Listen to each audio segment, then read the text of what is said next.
नमस्कार दोस्तों, स्वागत है आप सभी का बिहार समाचार में। आइए आज बिहार के 15 बड़ी खबरों को जानते हैं। दोस्तों, वीडियो के अंत में आपसे एक सवाल पूछा जाएगा। जो भी उस सवाल का सही जवाब देंगे उनको बिहारी मीडिया की ओर से एक लकी प्राइज जीतने का मौका मिलेगा। साथ ही आप हमें कमेंट बॉक्स में ये जरूर बताएं कि आप बिहार के किस जिले में रहते हैं और आपके तरफ से एक प्यारा लाइक इस वीडियो को जरूर कर दें। आज की सबसे पहली खबर, शुक्रवार से पटना में बढ़ेगी ठंड। कोहरा के कारण धूप में कम होगी तापीस। जी हाँ, मौसम का मिजाज बदल रहा है, सेहत को लेकर सावधान हो जाए। मौसम विभाग का अनुमान है कि शुक्रवार से कोहरा के कारण धूप में तापीस कम होगी, जिससे ठंड और बढ़ जाएगी। इससे सेहत के साथ वायुयानों ट्रेन पर भी असर पड़ सकता है। मौसम विभाग का कहना है कि पहाड़ी क्षेत्र में होने वाली बर्फबारी और बर्फीली हवाओं का असर पटना सहित बिहार के अन्य जिलों में भी दिखेगा। अनुमान है कि 18 दिसंबर के बाद पटना सहित बिहार के अन्य क्षेत्रों में न्यूनतम के साथ अधिकतम तापमान में 3 से 4 डिग्री के तापमान गिर सकता है। बड़ी खबर, परीक्षा से पहले CSBC Bihar police forest guard का क्वेश्चन पेपर लीक। परीक्षार्थी बोले ऐसे ही 15 से 20 प्रश्न हुबहू परीक्षा में पूछे गए। जी हां, CSBC Bihar police forest guard के वायरल क्वेश्चन पेपर 15 से 20 सवाल लिखित परीक्षा गए। अब दूसरी पाली के एग्जाम की आंसर शीट भी सोशल मीडिया पर जबरदस्त तरीके से वायरल हो रही है। पहली पाली के बाद निकले अभ्यर्थी ने बताया कि सुबह वायरल हुए पेपर से लगभग 20 प्रश्न हुबहू परीक्षा में पूछे गए। सुबह से ही क्वेश्चन पेपर सोशल मीडिया पर वायरल हो रहा था। परीक्षा से ठीक पहले अभ्यर्थियों को इसकी लिखित परीक्षा थी, जिसके पहले ये पेपर आउट हो गया था। दूसरी पाली में भी यही हाल था।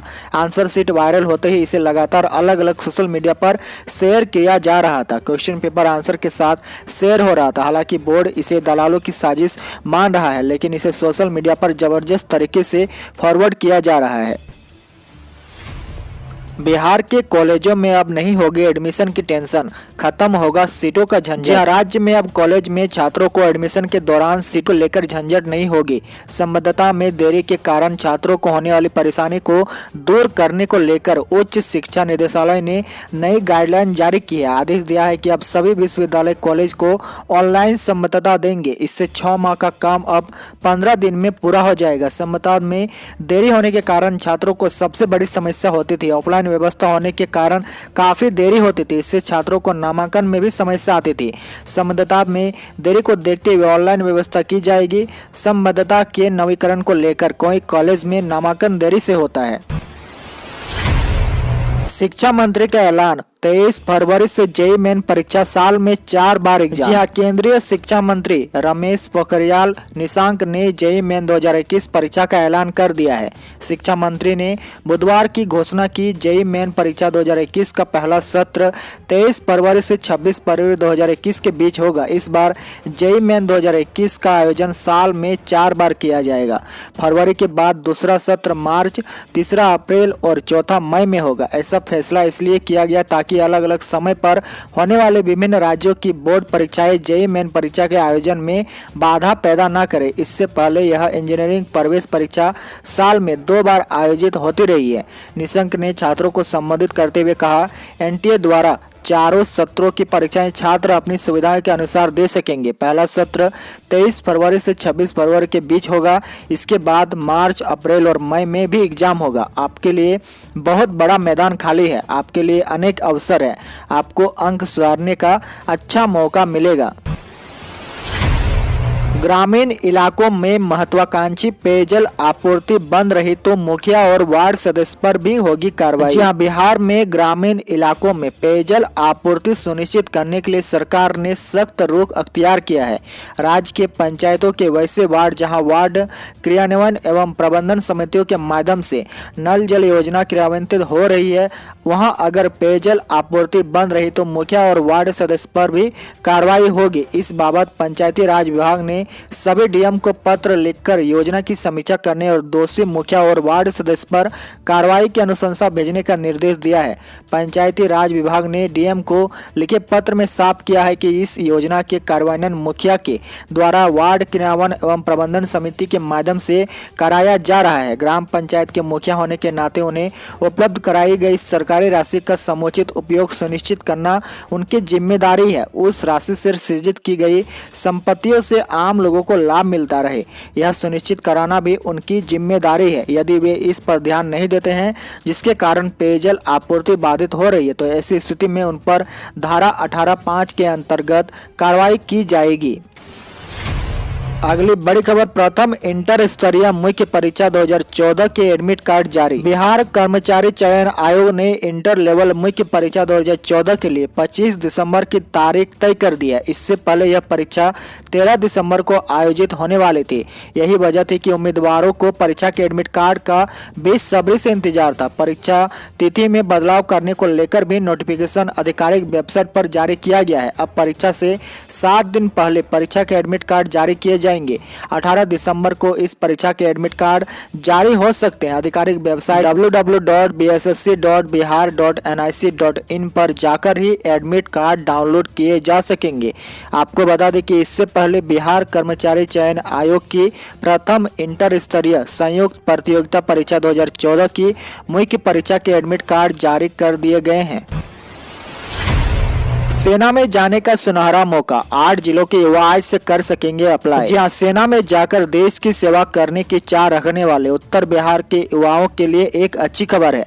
चक्कर मैदान स्थित सेना भर्ती कार्यालय ने बहाली के लिए ऑनलाइन रजिस्ट्रेशन की तिथि घोषित कर दी है। शिवहर, मधुबनी, मुजफ्फरपुर, सीतामढ़ी, पूर्वी चंपारण, पश्चिमी चंपारण, दरभंगा और समस्तीपुर के युवा इस बहाली में भाग ले सकते हैं। इसके लिए इच्छुक अभ्यर्थी आज से सेना की वेबसाइट www.joinindianarmy.nic.in पर जाकर ऑनलाइन अप्लाई कर सकते हैं। आज से लेकर 14 जनवरी 2021 तक आवेदन कर सकते हैं। आवेदन प्रक्रिया पूरी होने के बाद जिलेवार बहाली की तिथि घोषित की जाएगी। ब्रांडेड हेलमेट नहीं पहना तो देना पड़ेगा 1000 रुपये जुर्माना, घटिया क्वालिटी पर कटेगा फाइन। जी हां, अगर आप ब्रांडेड हेलमेट नहीं पहनते हैं तो आपको बिहार में 1 जून से जुर्माना देना पड़ेगा। बाइक चलाने वालों से पुलिस 1000 रुपये फाइन करेगी।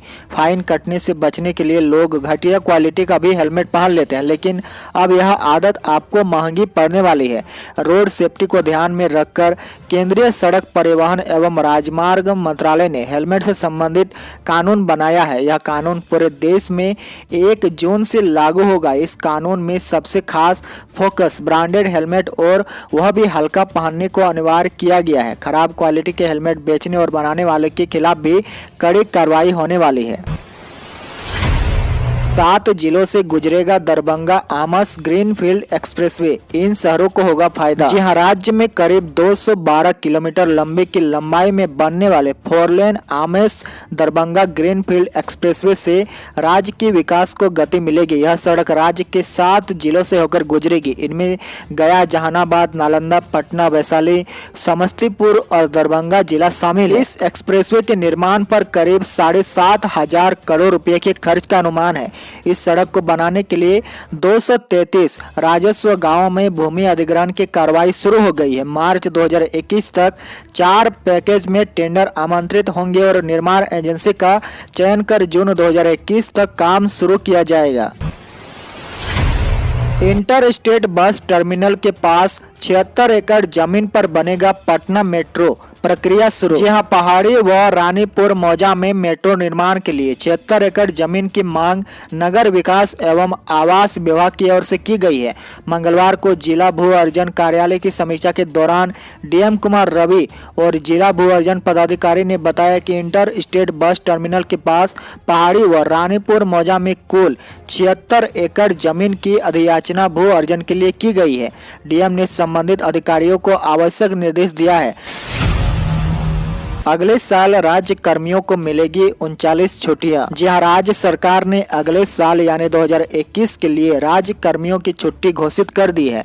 नीतीश कैबिनेट की बैठक में छुट्टियों के कैलेंडर को मंजूरी दे दी गई है। अगले साल राज्य कर्मियों को कुल 39 दिनों की छुट्टियां मिलने वाली है। इसमें एनआई एक्ट के तहत 21 छुट्टियां दी गई है। हालांकि छुट्टियों का जो कैलेंडर जारी किया गया है उनमें एनआई एक्ट के तहत मिलने वाली छुट्टियों में से एक दिन रविवार पड़ रहा है। राज्य सरकार के अधीन कार्यपालक आदेश के तहत 15 छुट्टियां मिलेगी। इसमें भी एक दिन रविवार पड़ रहा है। छुट्टियों के कैलेंडर में कुल 20 दिनों का प्रतिबंधित और 16 दिनों का अवकाश रहेगा, जिनमें से किन्हीं 3 का उपयोग कर्मी कर पाएंगे।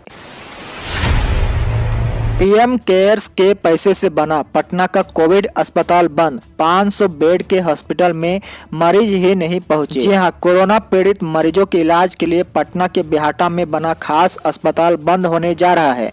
पीएम केयर्स के पैसे से 500 बेड का यह आधुनिक अस्पताल बनाया गया था। अब कहा यह जा रहा है कि अस्पताल में मरीज ही नहीं पहुंच रहे हैं, लिहाजा इसे बंद करने का फैसला लिया गया है। 4 महीने पहले बिहार में कोरोना के मामले में भारी उछाल आने के बाद रक्षा मंत्रालय के डिफेंस रिसर्च एवं डेवलपमेंट ऑर्गेनाइजेशन ने बिहार के 2 जिलों में कोविड अस्पताल बनाया था।